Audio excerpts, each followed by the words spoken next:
오늘 말씀을 통해서 은혜 받는 시간 되기를 바랍니다. 지난 시간에 기드온에 대해서 우리 함께 배웠는데요. 하나님의 택한 사자 기드온이었고 하나님의 영이 임한 사람이었지만 하나님과의 그 관계를 지속하지 못했고 자신의 욕심을 따라갔을 때 결국은 실망스러운 모습으로 끝을 맺는 것을 우리가 보았습니다. 이 기드온의 실패는 기드온의 시대에서 끝나지 않습니다. 이제 오늘은 그 기드온의 아들들의 이야기가 계속됩니다. 기드온이 일단 70명의 아들을 낳았다는 것에서부터 일단 벌써 거기서 불행은 시작된 거예요. 자식들이 그리고 아비멜렉이 아버지 기드온을 보면서 무엇을 배웠을까요?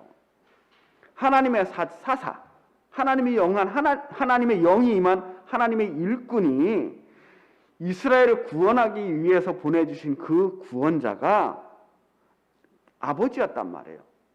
그런데 정작 그 아버지의 모습을 보면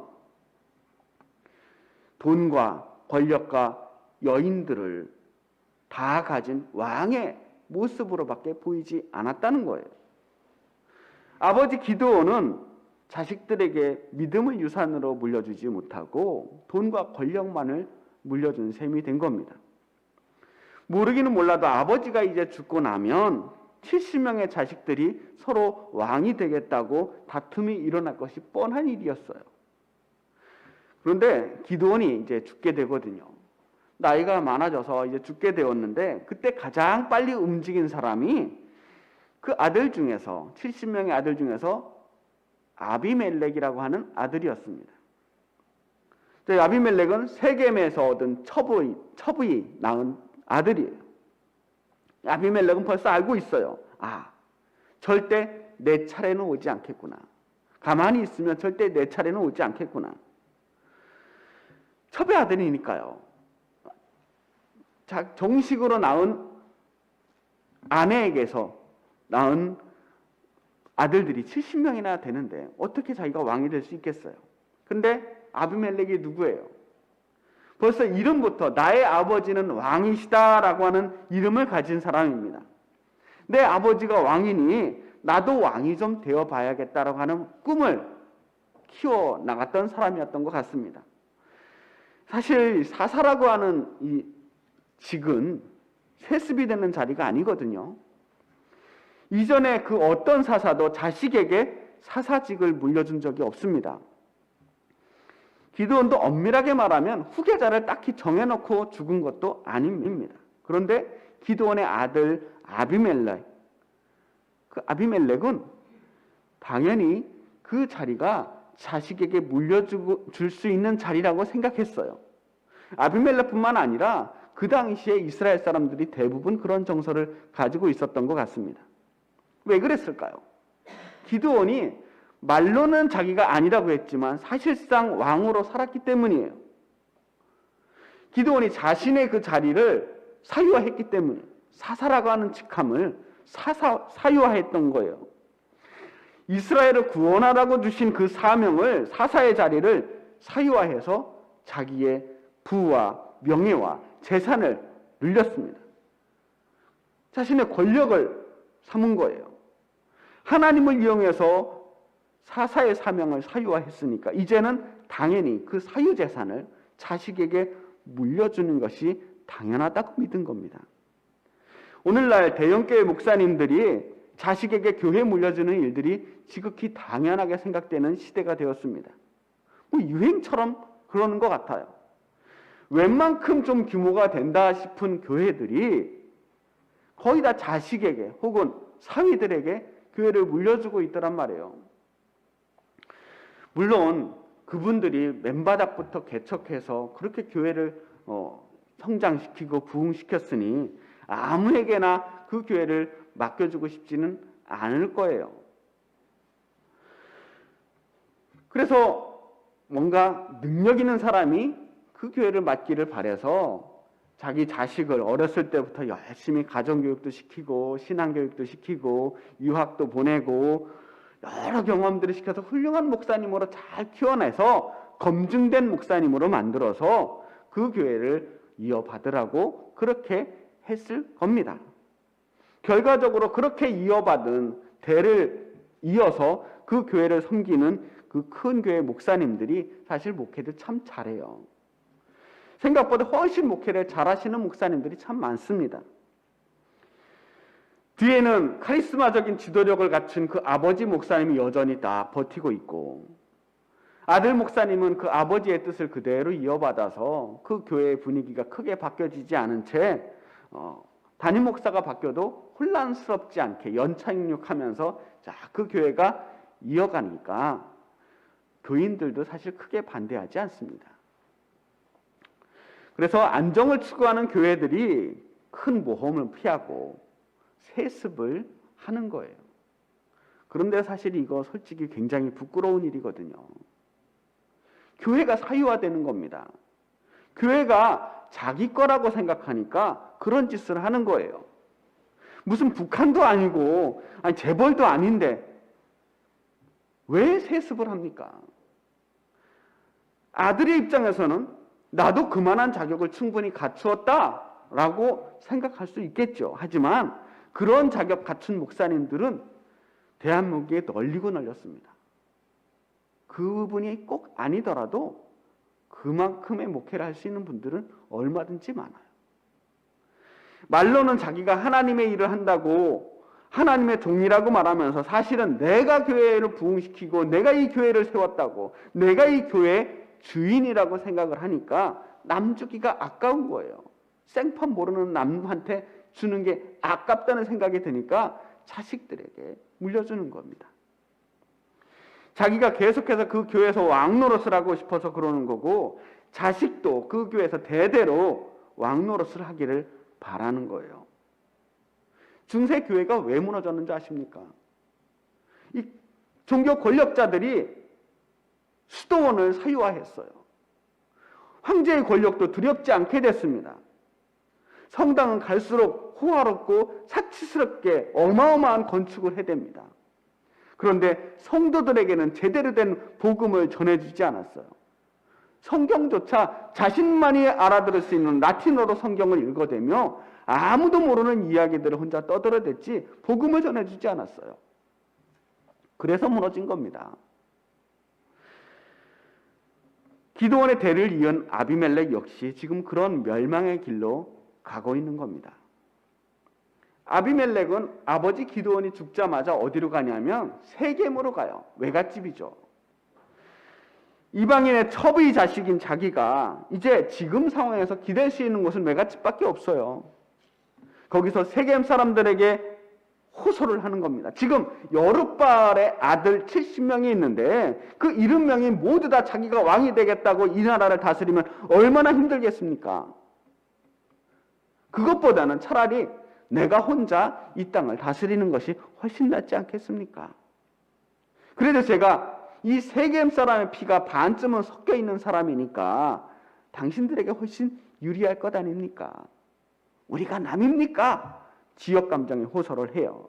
그래서 자신을 지지해달라고 이야기를 합니다.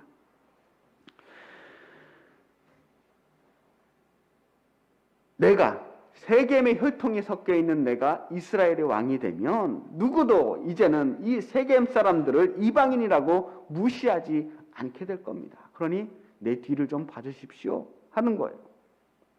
자, 그럼 4절 5절 말씀을 보면 어떤 일들이 일어나는지 알 수 있어요. 4절 5절 말씀은 제가 읽겠습니다. 바알불이 신전에서 은 70개를 내어 그에게 주매 아비멜렉이 그것으로 방탕하고 경박한 사람을 사서 자기를 따르게 하고 오브라에 있는 그의 아버지의 집으로 가서 여룻바알의 아들 곧 자기 형제 70명을 한 바위 위에서 죽였으되 다만 여룻바알의 막내 아들 요담은 스스로 숨었으므로 남으니라. 세겜 사람들이 그 말을 듣고 바알 브리스 신전, 바알을 섬기는 그 신전에 가서 은 70냥을 꺼내요. 그래서 아비멜렉에게 그 돈을 건네줍니다. 그리고 아비멜렉은 그걸 가지고 방탕하고 경박한 사람들을 샀대요. 건달과 불량배들. 한마디로 살인 청부업자들을 산 겁니다. 그리고 나서 자신과 배다른 형제 70명을 한데 모아놔서 한 바위에서 전부 다 죽여버려요. 이제 아비멜렉의 눈에는 이 사람들이 자기 형제가 아니고 자기 배다른 형제가 아니라 경쟁 상대예요. 죽여야 할 사람들입니다.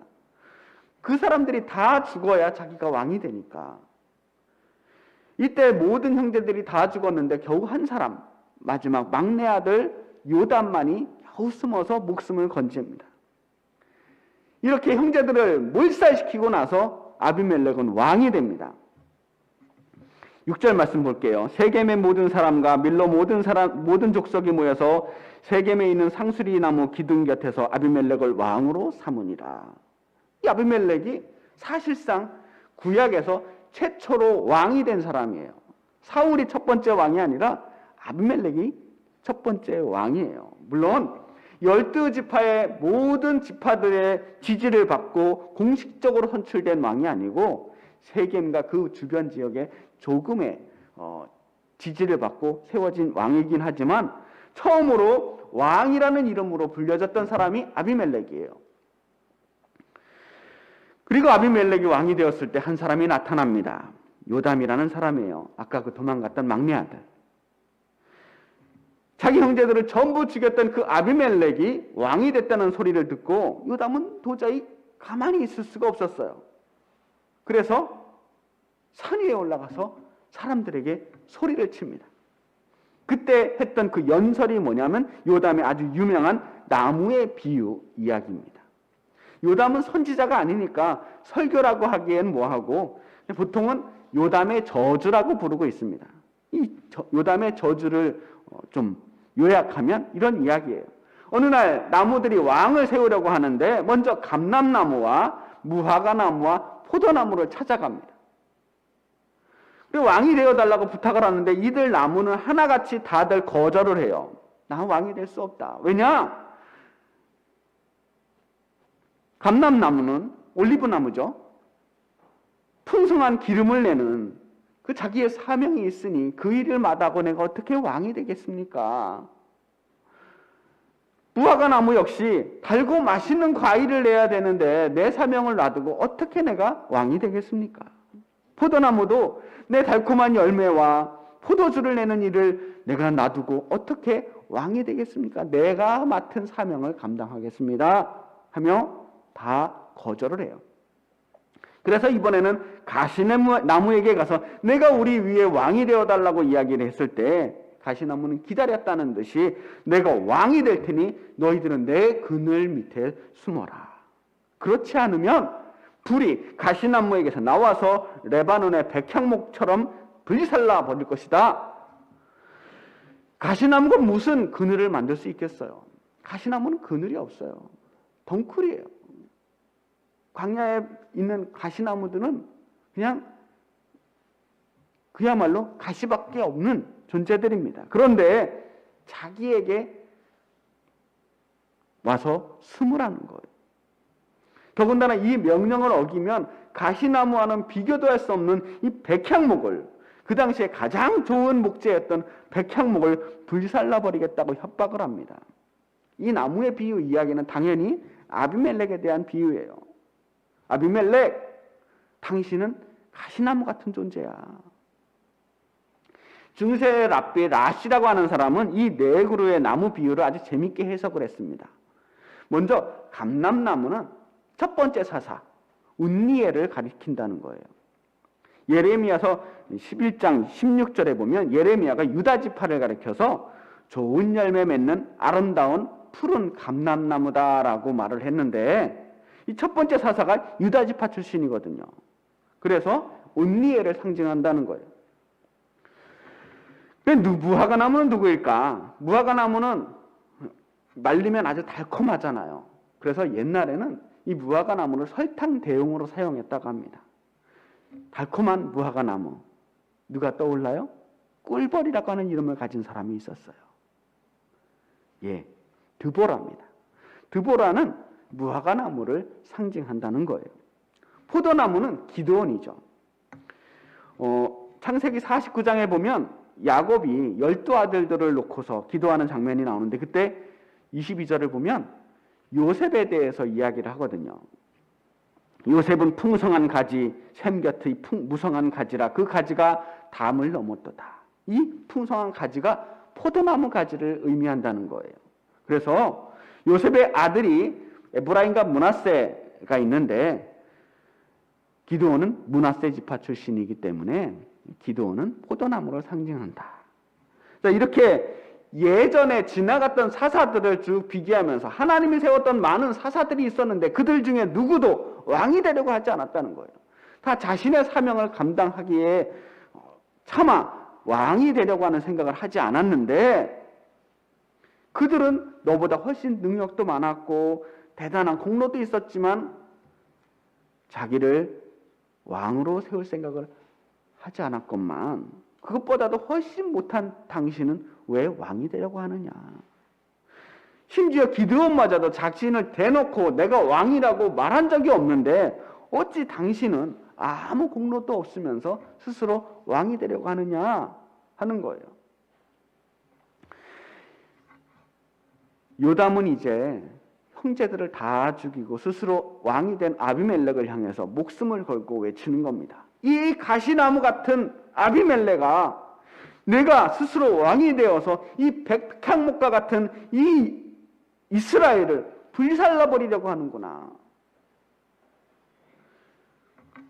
요담의 이 저주는 이스라엘을 향한 아비멜렉의 폭정을 예언하는 것뿐만 아니라 이것 때문에 아비멜렉도 몰락하게 될 것이고 이스라엘 역시 황폐하게 될 것이다라고 하는 것을 예언하고 있는 겁니다.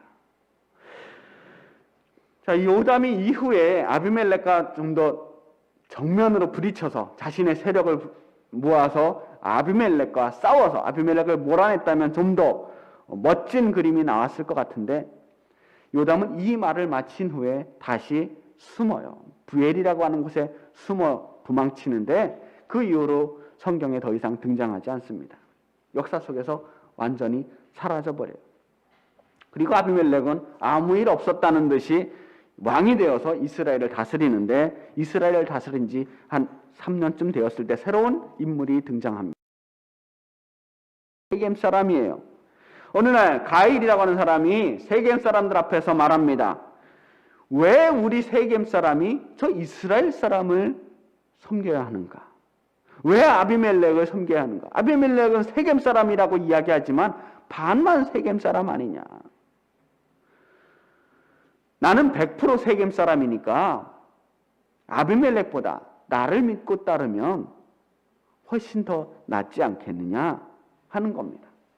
그런데 예나 지금이나 우리가 남이냐 하는 이 말은 어느 정치판에서나 잘 통하는 것 같아요. 그래서 세겜 사람들은 아비멜렉에게 등을 돌리고 가일 편에 서서 반란 세력을 만들게 됩니다. 아비멜렉과 맞서요. 곳곳에서 약탈을 하면서 시비를 겁니다. 나라를 불안정하게 만드는 거예요. 그러자 아비멜렉은 이제 진압을 해야 될 필요가 있는 거죠. 근데 아비멜렉이 생각보다 훨씬 싸움을 잘해요. 보는 족족 아비멜렉이 승리를 합니다. 아비멜렉은 자기를 배신했던 이 세겜 족속과 가일을 쫓아내고 계속해서 그들을 압박합니다. 자, 아비멜렉이 사람들을 포위해서 밭에서 막 죽이는데 이 사람들 군인들이 아니에요. 반란군들만 죽인 게 아니라 그 지역에 있는 민간인들까지 다 죽이기 시작합니다. 성읍을 점령하고 사람만 죽인 게 아니라 그 성을 헐어버리고 밭에 소금을 뿌렸대요. 그 땅에 소금을 뿌렸다라는 거예요. 그 땅을 완전히 황폐하게 만들어서 다시는 농사도 짓지 못하고 쓸모없는 땅으로 만드는 그야말로 볼모지로 만드는 일을 했다는 거예요. 그리고 세겜 사람들은 자꾸만 쫓기고 쫓겨서 엘브리 신전 보르로 도망가요. 이 보르라고 하는 곳이 원래 숨기 위해서 비밀스럽게 만들어 놓은 지하실이나 동굴 같은 걸 보르라고 그러거든요. 최후의 보르라는 말 있잖아요.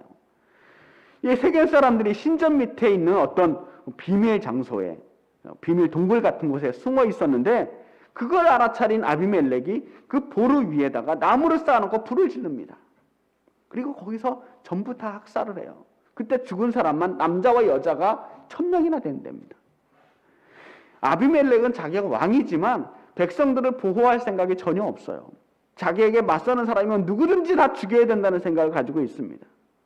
자신의 형제들을 다 죽여가지고 왕이 된 이 아비멜렉은 이제 자기를 왕으로 만들어준, 자기의 뒷배경이 되어줬던 이 세겜 족속을 몰살시키려고 하는 거예요. 자기의 권력의 원천, 자신의 외가가 있는 그 세겜을 파괴해버리는 겁니다. 거기서 완전히 멈추지 않고 반란군을 계속 몰아붙이다가 어느 성읍에 견고한 망대까지 몰아넣게 됩니다. 아비멜렉은 이제 완전히 끝장내버리려고 그 성의 문에 다가가서 성문에 불을 붙이려고 합니다. 그 당시에 성벽이라고 하는 것이 다른 데는 다 돌로 만들어졌지만 성벽 문만큼은 돌로 만들 수가 없었어요. 그래서 나무로 만들었거든요. 나무에 불만 붙이면, 불타버리면 그냥 문이 뚫리는 거예요. 그래서 불을 붙이려고 하는데 그때 사건이 일어납니다. 52절에서 54절까지의 말씀입니다. 말씀이 설명이 잘 되어 있으니까 말씀을 읽을게요. 아비멜렉이 망대 앞에 이르러 공격하며 망대의 문에 가까이 나아가서 그것을 불사르려 하더니 한 여인이 맷돌 윗짝을 아비멜렉의 머리 위에 내려 던져 그의 두개골을 깨뜨리니 아비멜렉이 자신의 무기를 든 청년을 급히 불러 그에게 이르되 너는 칼을 빼어 나를 죽이라. 사람들이 나를 가리켜 이르기를 여자가 그를 죽였다 할까 하노라 하니 그 청년이 그를 찌르매 그가 죽은지라. 성문에 불을 붙이려고 성문 가까이 다가갔을 때 그 성문 위에서 어떤 여인이 맷돌 윗짝을 집어 던지는 거예요. 그래서 머리에 정통으로 맞고 머리가 깨졌어요. 아비멜렉은 자기가 이름도 알 수 없는 어떤 여인이 던진 그 맷돌 윗짝에 맞고 죽었다는 소리를 듣고 싶진 않았던 거예요. 내가 더 이상은 못 살겠구나라는 것을 알았지만 전쟁을 하는 장수로서 칼에 맞아 죽는 게 아니라 여인의 손에, 그것도 맷돌 윗짝에 맞고 죽었다는 건 정말 굴욕이잖아요. 너무 부끄러운 거예요. 그래서 자신의 부하를 부릅니다. 자기 무기를 들고 다니는 부하가 있었어요. 칼 달라 그러면 칼 주고 방패 달라고 하면 방패 주는 자기 무기를 전담으로 들고 다니는 그 병사에게 빨리 와서 나 그냥 죽기 전에, 맷돌 맞아 죽기 전에 네 칼에 죽었으면 좋겠다. 적어도 칼에 죽어서 여인의 손에서 죽었다는 소리를 듣고 싶지 않다는 거예요. 명예롭게, 조금이라도 명예롭게 죽고 싶었던 겁니다. 그렇게 아비멜렉은 그 청년에게 죽게 됩니다. 하지만 여전히 아비멜렉의 죽음은 치욕적인 죽음이에요. 저는 아비멜렉의 죽음을 보면서 얼마 전에 야엘이라고 하는 여인의 손에 죽게 된 시스라를 떠올리게 됩니다. 그죠? 시스라도 여인의 손에 죽게 되잖아요. 그런데 시스라를 죽인 여인은 야엘이라고 하는 이름을 알려줘요. 하지만 아비멜렉을 죽인 여인은 이름도 알려주지 않습니다. 누구보다 높은 권력을 추구했고 누구보다 높은 사람, 대단한 명예를 가진 그런 왕이 되고 싶어서 안달이 났던 아비멜렉이었지만 결국 그는 누군지 이름도 모를 어떤 여인에게 치욕적으로 부끄러운 죽음을 맞이하게 되었다라는 겁니다. 요담의 저주처럼 아비멜렉은 그야말로 가시나무와 같은 인생을 살다 갑니다. 가시나무는요, 자기가 가시나무인 줄 몰라요. 내가 가시가 돋친 줄을 모릅니다. 그게 슬픈 거예요. 사람들이 자기를 두려워하니까 자기가 대단한 나무인 줄 알아요. 자기가 무슨 백향목이나 되는 줄 알고 으스댑니다. 근데 사람들은 사실 가시나무를 두려워하는 건 그 가시에 찔릴까 봐 두려워하는 거잖아요. 아비멜렉은 이스라엘의 왕이 되고 싶었지만 결국 이 나라를 다스리는 사람이 아니라 이스라엘을 황폐하게 만드는 사람이 되었습니다.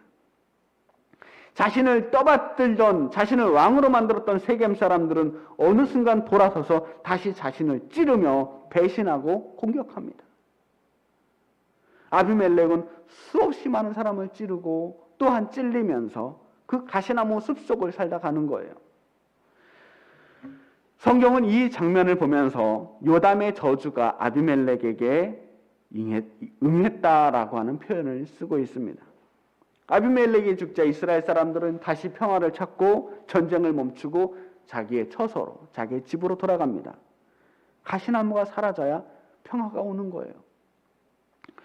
오늘날 우리가 살면서 저는 너무나도 많은 가시나무들을 보게 됩니다.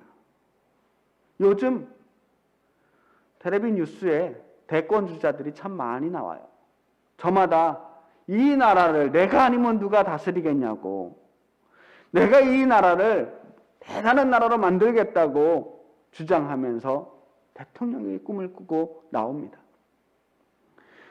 저마다 이 나라의 그늘이 되겠다고 큰 소리를 치지만 정작 속으로는 권력을 탐하고 제 입속만을 노리는 그런 가시나무들이 너무 많아요. 그들은 그 마음속에 자신이 왕이 되고 싶은 마음들 뿐이에요. 어디 정치하는 사람들만 가시나무가 있겠습니까? 일상 속에서 우리가 만나는 삶의 현장 속에서도 가시나무들은 얼마든지 많아요. 여러분들 머릿속에도 가시나무들이 몇 명은 떠오르지 않습니까? 가시가 많은 사람들이 있어요.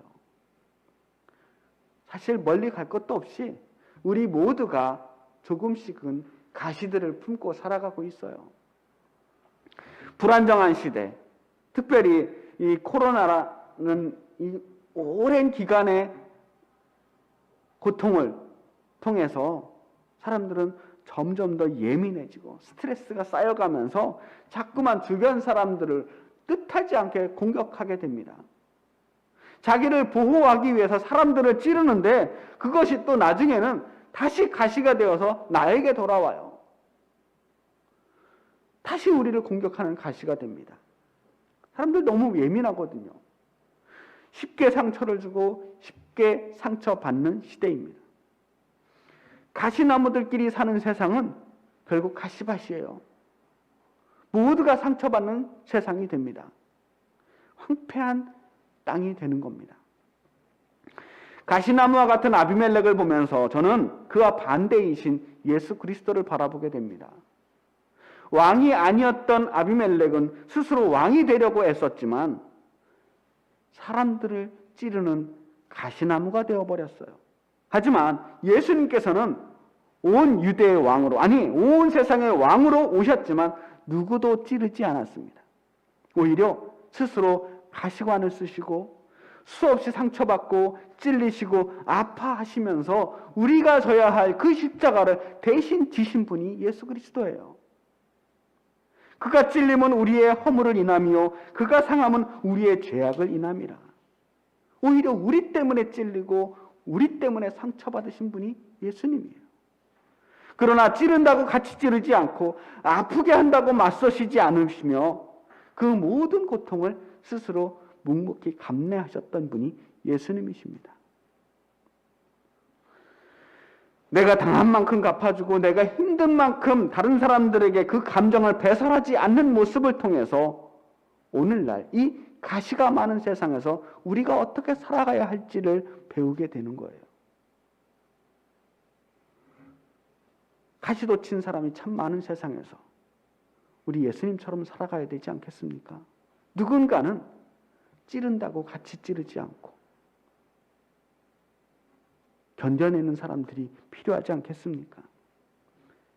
감람나무처럼, 무화과나무처럼, 포도나무처럼 우리에게 각각 사람들에게 남겨주신 그 귀한 사명들을 묵묵히 감당할 때 우리는 가시나무가 되지 않을 수 있어요.